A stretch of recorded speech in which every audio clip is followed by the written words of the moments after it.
Hello, greetings. This is Gilles Mention. I'm returning today to make those spontaneous messages to discuss those important aspects of truth about the ascension process, the invisible process that is going on within. We are being transformed, and I'm going to pull a few cards before I discuss a few ideas to cover all 12 aspects of consciousness with the Angel Tarot. It's a very soft deck. It is not very contrasted, which makes it lighter. For some tarot decks are much more contrasted.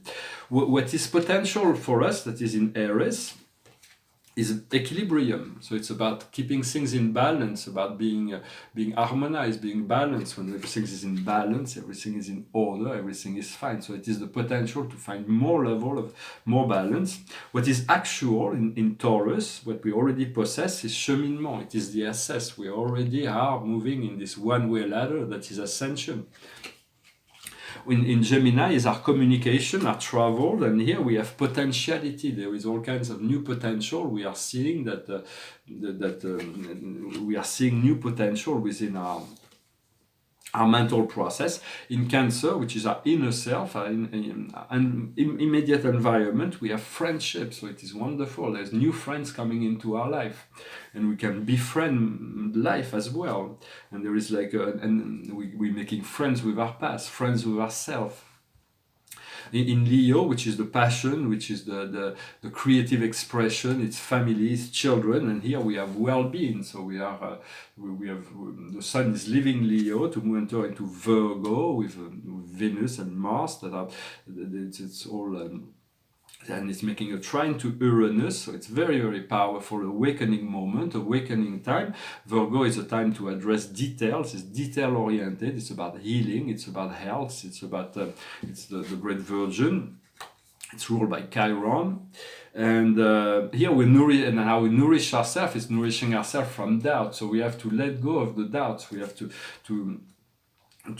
be more assertive well, maybe it is relative to my own expression, but something I'm going to talk about a little bit after that is about letting go of doubts in order to move into more certainty, to know that the past is a certain thing. And sometimes because we do not have all the elements, and Spirit is able to give us this information of what is coming, but we do not have all the information, therefore we doubt.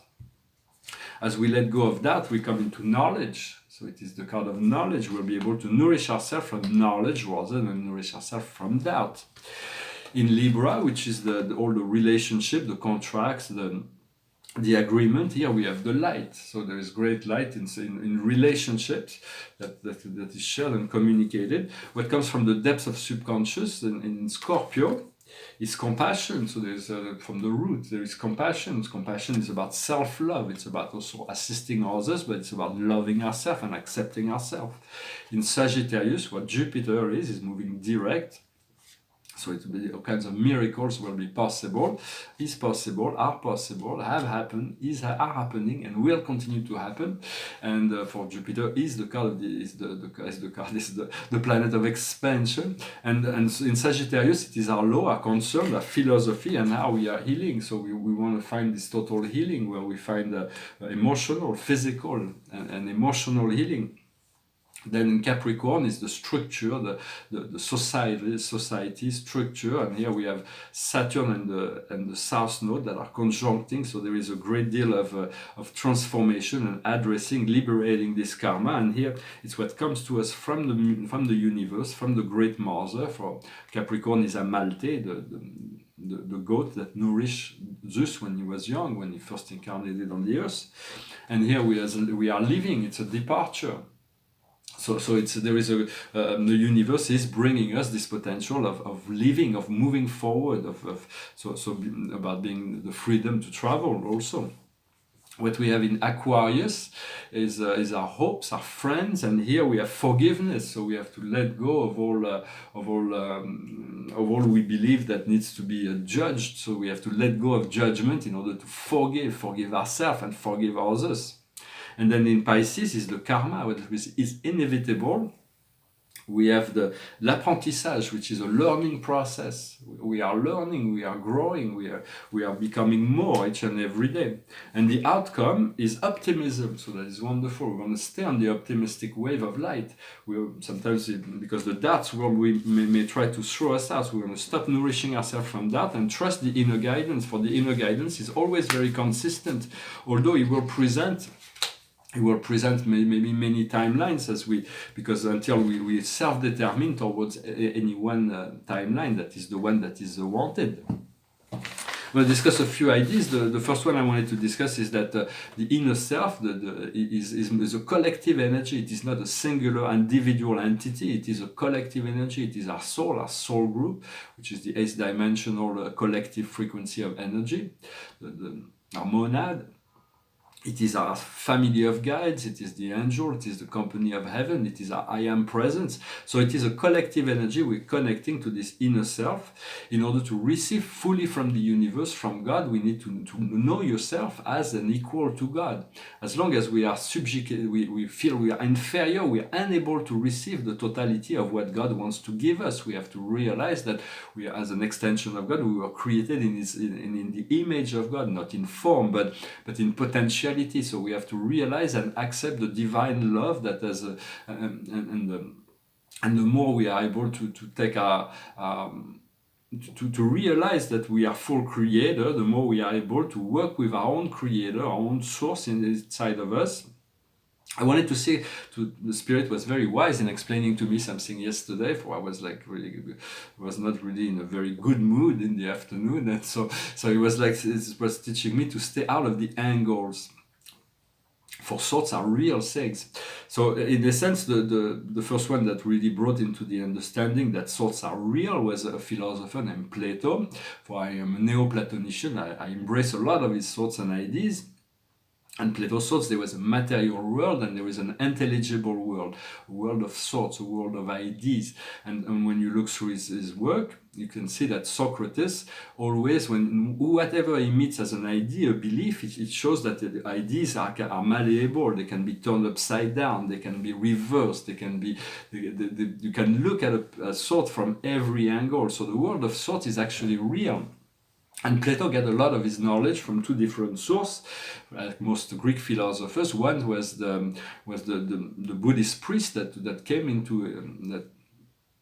into Greece at the time, and so there was a lot of the ideas that were concordant with the Dharma of the Buddha, some of them, and the Buddha knew that thoughts are real, they're real thing, for he had opened his third eye and he could see the thoughts of his own thoughts and the thoughts of others, and so he knew the nature of things. He was enlightened. And thoughts they have forms, they have colors, they have direction, and those things part of the non-physical world, the antimatter universe, the non-beings. But once we open the eye of the mind, we'll be able to see our thoughts more and more and more, and then we'll be able to identify them, to see the light and the dark, and the cause and the effect, and all those, this world of the invisible. That's the world of thoughts.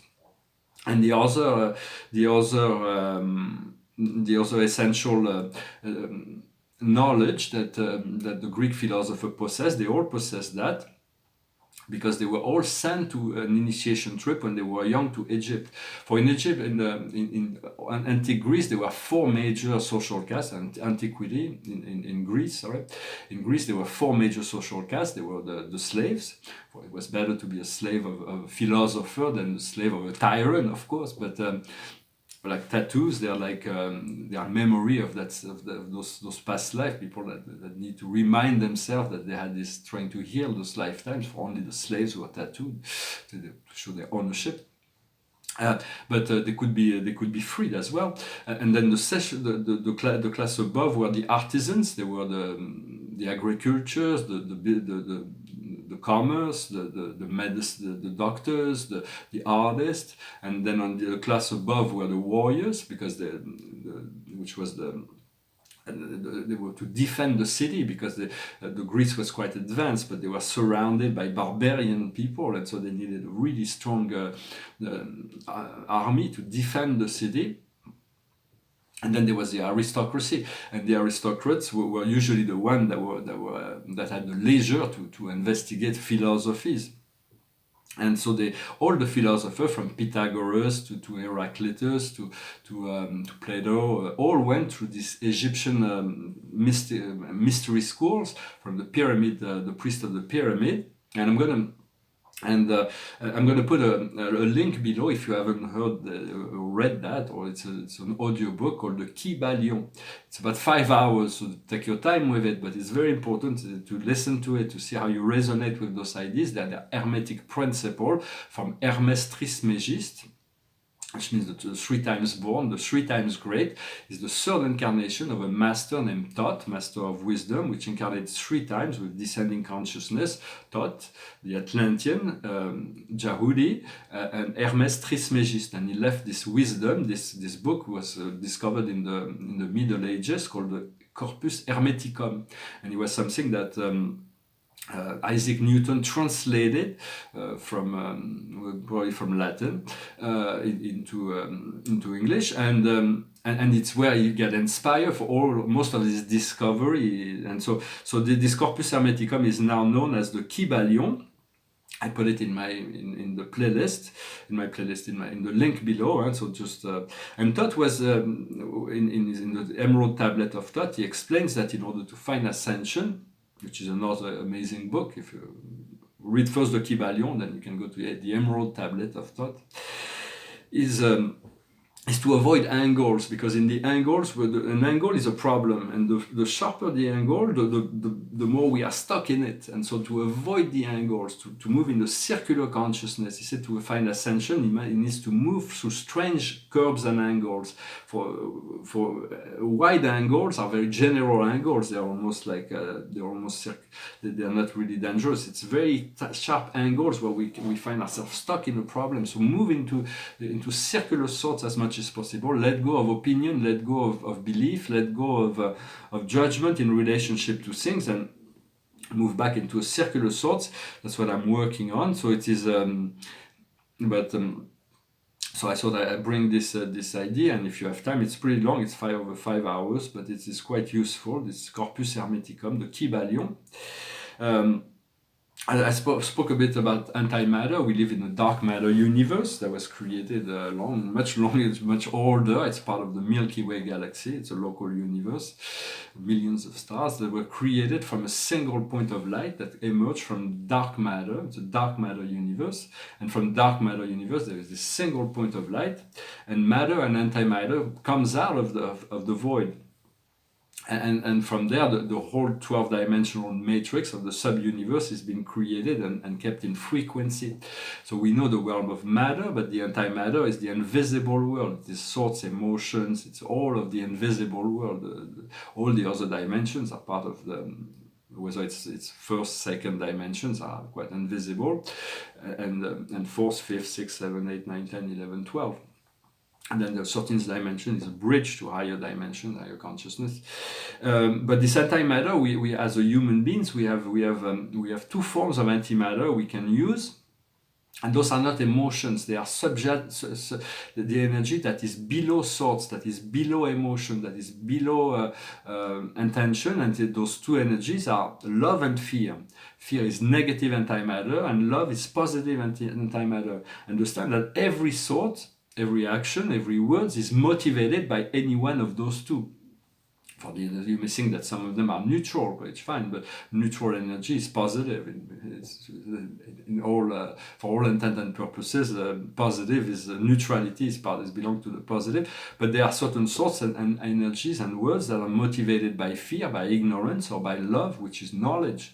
And so we want to shift our energy to catch our thoughts, to watch our thoughts, and not to fuel as little as possible. To use positive antimatter, which will allow us to create positive manifestation in the 3rd dimension.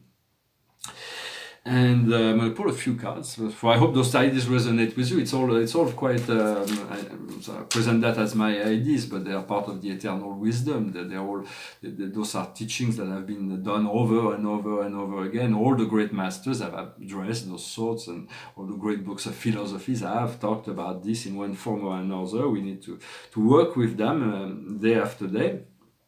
and try to cultivate whatever feels right, whatever's our inner guidance, to let go of all we know, for all we know is integrated, and just flow with the flow. The highest wisdom is love life. How wonderful is that? What we need to understand is Egypt, is reconnect to the power of the Amenti, to retrieve our Akashic memory, to reconnect to the energetic grid of the fifth dimension. For I know I will be called to Egypt right now. I'm called to go to Brazil very soon. I feel I will take a short trip to Brazil to feel out the Brazilian vortex, the crystal bed of Brazil.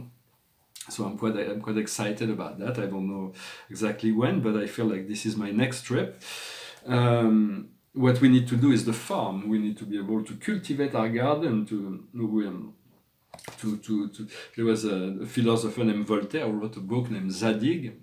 Candide, I'm sorry, he also wrote a book named Zadig, but it's something else. But Candide was somebody that he went to travel the world, to change the world. But at the end of his travel, he realized he's better at home cultivating his own garden. That's where he finds the greatest happiness.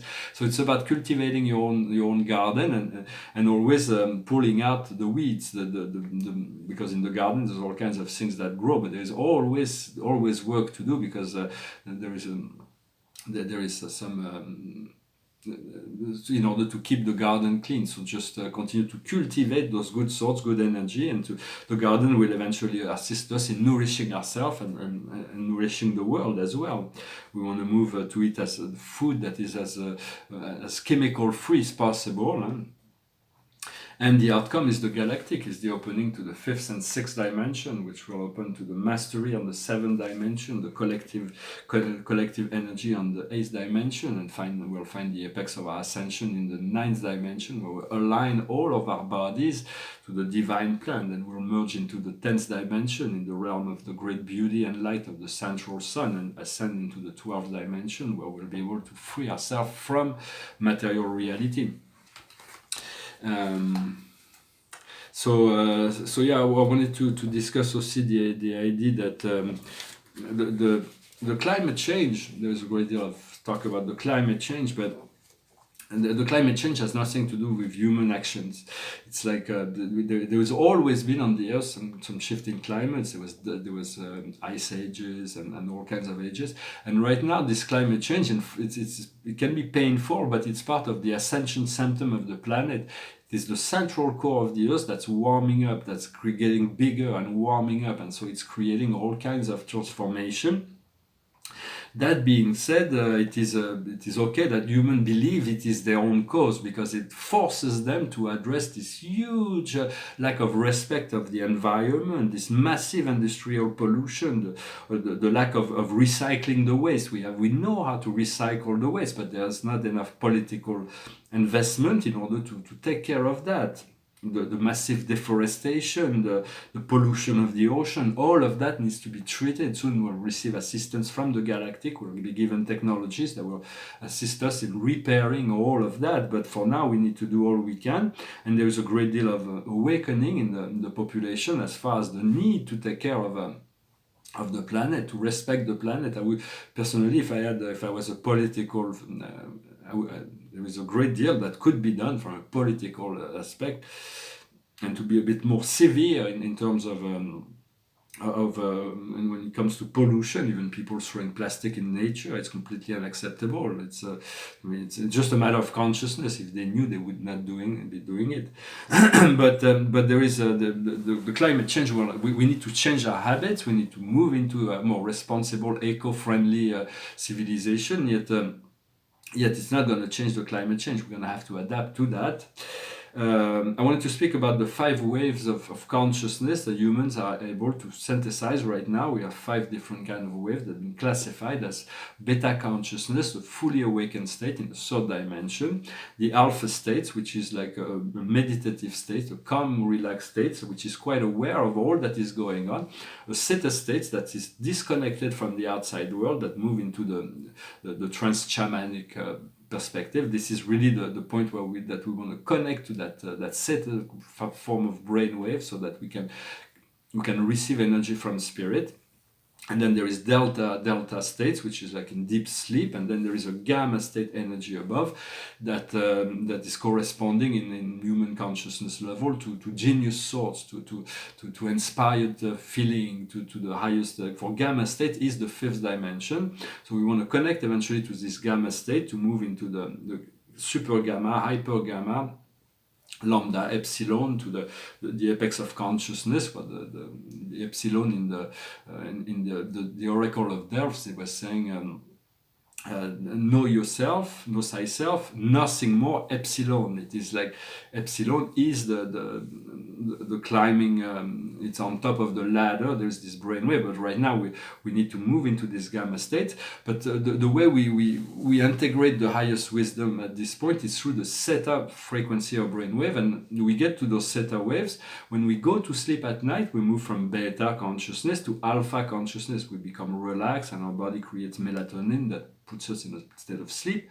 So pay attention to what comes right before you go to sleep, because when you go from alpha to theta, or when you wake up in the morning, when you come from delta, before you move into alpha and beta, you move it through theta consciousness. And so this is really where those two moments when we wake up and we get to sleep are very, very powerful, very important to receive energy.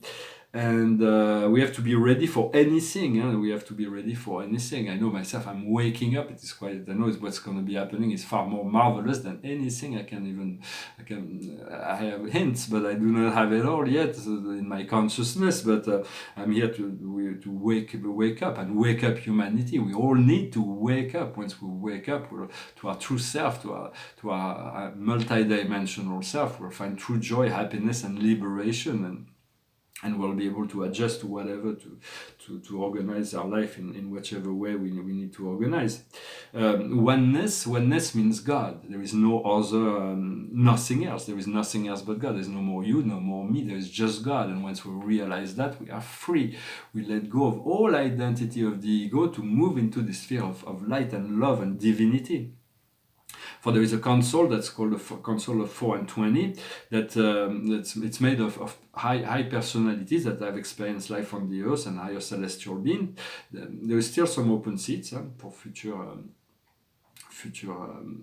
ascended that have gathered and they're part of the celestial hierarchy. They have about this cleaning up of this to have decided it is the time to clean up all those pedophile ring and satanic ring, those very dark things. And this Epstein story is quite interesting to follow. Is he really dead? We don't even know. We know he was an intelligence operative. He was a blackmailer, but that's will reveal all kinds of things about the deep state. So we're going to follow that from afar without judgment. And once again, but this thing needs to be coming up to the surface in order to release. For it's like it's hiding a lot more than what we know at this point. This story, and to finish on a touch of humor.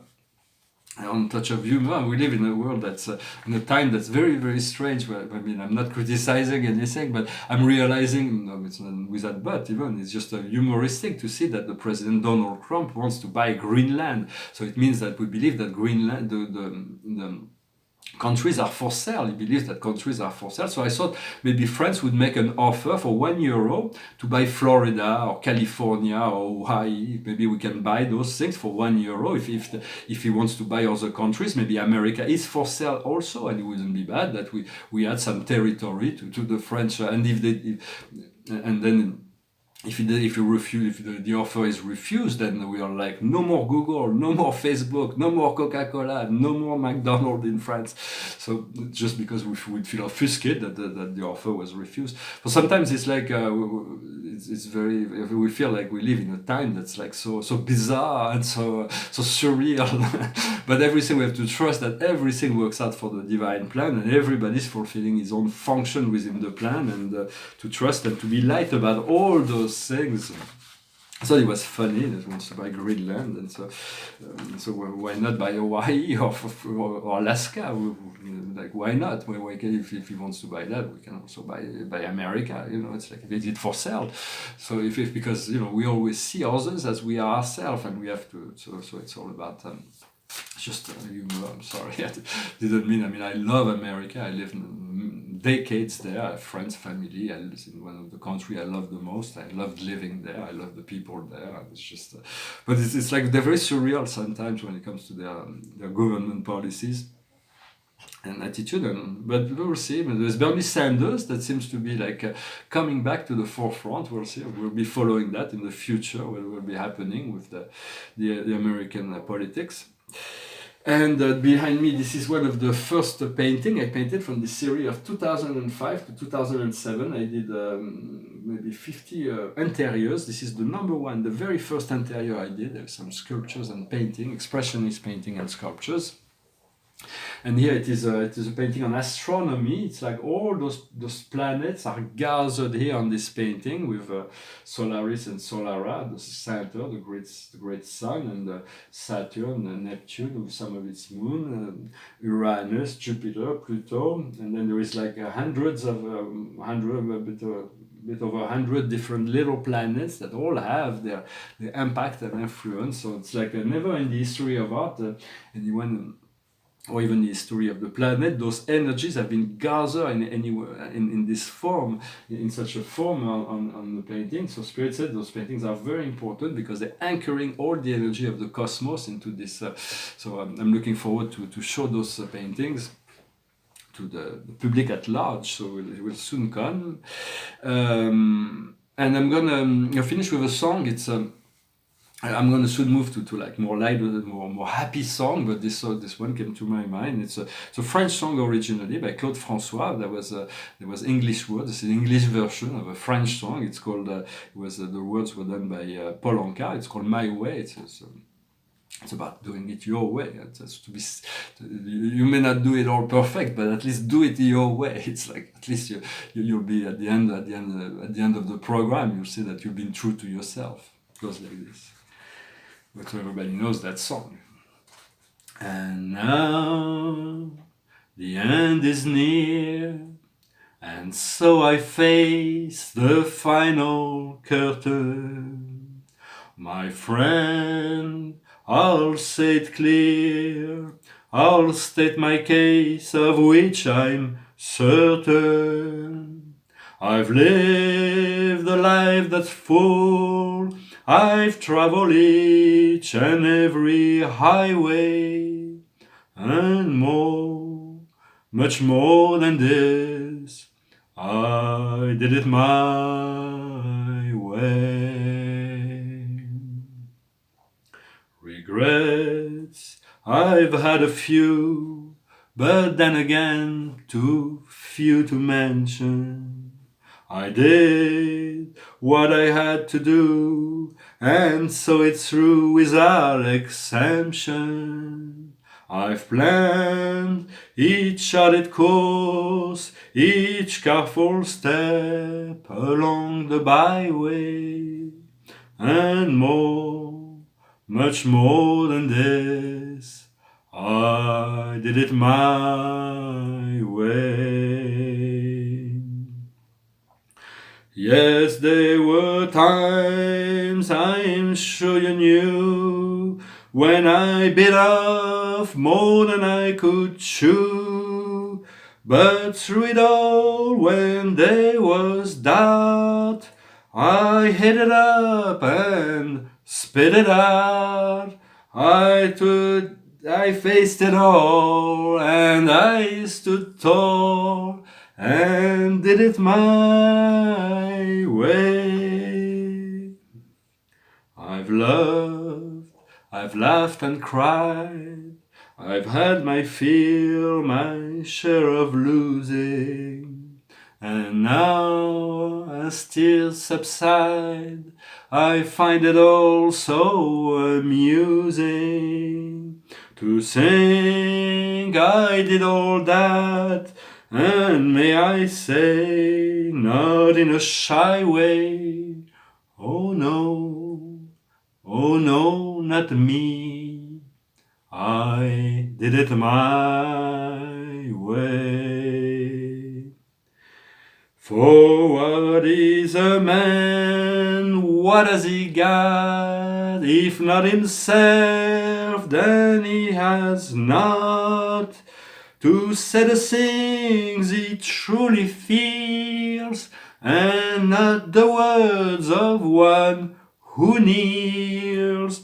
The record shows I took the blows and did it my way.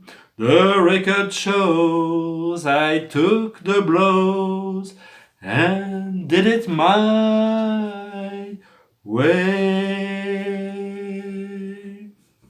I thank you very much for sticking till the end. If you haven't subscribed yet, I thank you for subscribing, for liking, sharing, commenting. And I'm going to finish with pulling one more card to finish this video. It's a bit longer than usual. And please do not forget, when you have time, when you relax, just listen to the Kybalion. I'll put it below.